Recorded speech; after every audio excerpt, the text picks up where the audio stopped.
Bonjour à toi. Dans cette petite vidéo, laisse-moi te montrer la voix de Rosoku Hime. Enfin, tu peux aussi appeler ce manga Princess Candle, vu que c'est écrit au-dessus du titre, mais pas sur la tranche. Par contre, à la fin du volume, c'est écrit les deux. Ah, et puis débrouille-toi.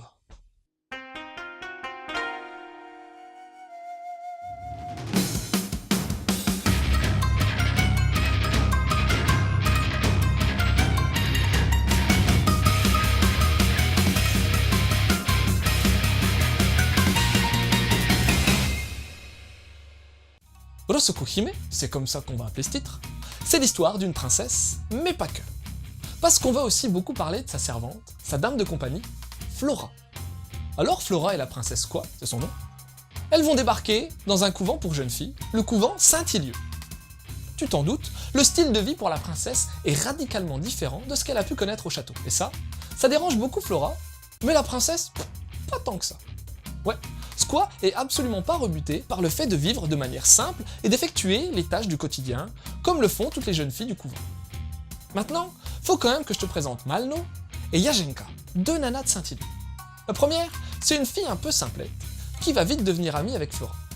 Par contre, pour Yajenka, c'est un poil plus compliqué.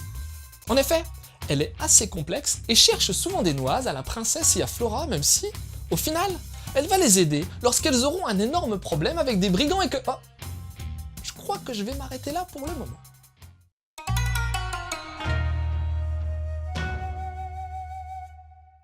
Bon, va falloir être clair.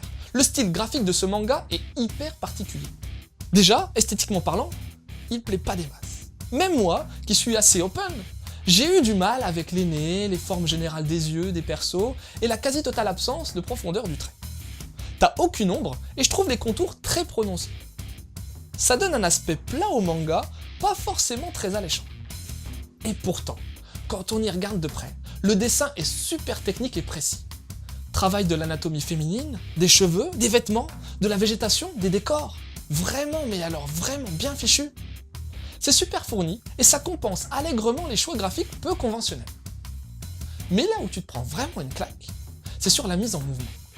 Que ce soit concernant les poses dessinées, ou bien la réalisation, c'est bluffant de réalisme et les scènes d'action sont impressionnantes grâce à une superbe gestion des angles de vue. Mention spéciale à la course-poursuite du chien dès les premières pages, où tu t'en prends plein la tronche. Et même si par moments le Nemu est un peu moins brillant, notamment en fin de volume, le résultat global est largement au-dessus de la moyenne, crois-moi. Black Box est à l'origine de ce titre, et l'édition est, comme à chaque fois avec cet éditeur, on ne peut plus solide. Papier de grosse qualité, Ono discrètement traduite, traduction collant bien aux différents registres de langue. La jaquette française respecte également son homologue qui, à mon sens, n'est pas exceptionnel et ne donnera pas au lecteur lambda l'envie de se plonger dans ce titre.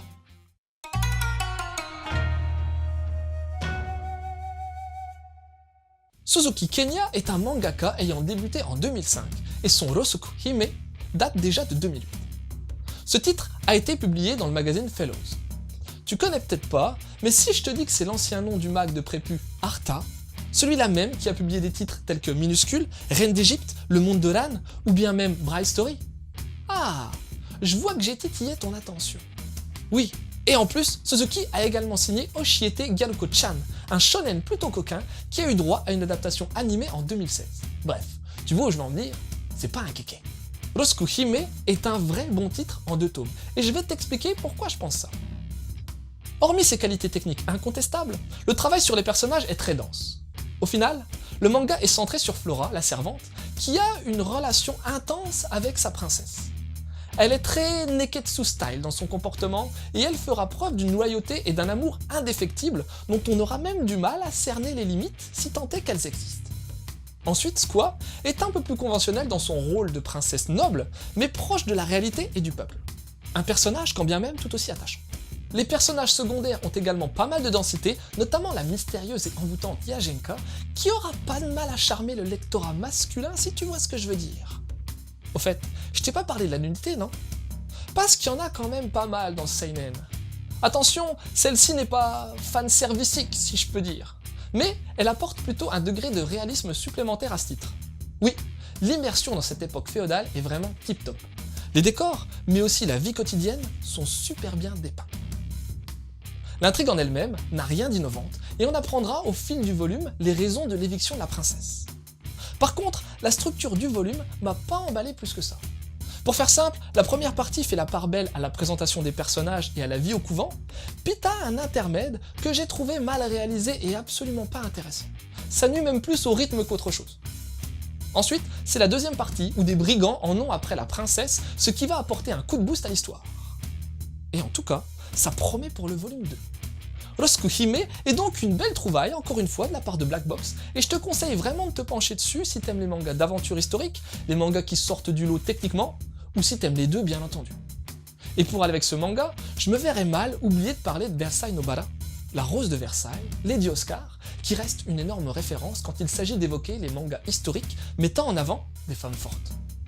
Ensuite, t'es peut-être passé à côté de ce titre, mais va voir Sangreal, un bon petit manga sorti lui aussi en 2017 et qui prend place dans un monde féodal empli de complots et d'autres conspirations.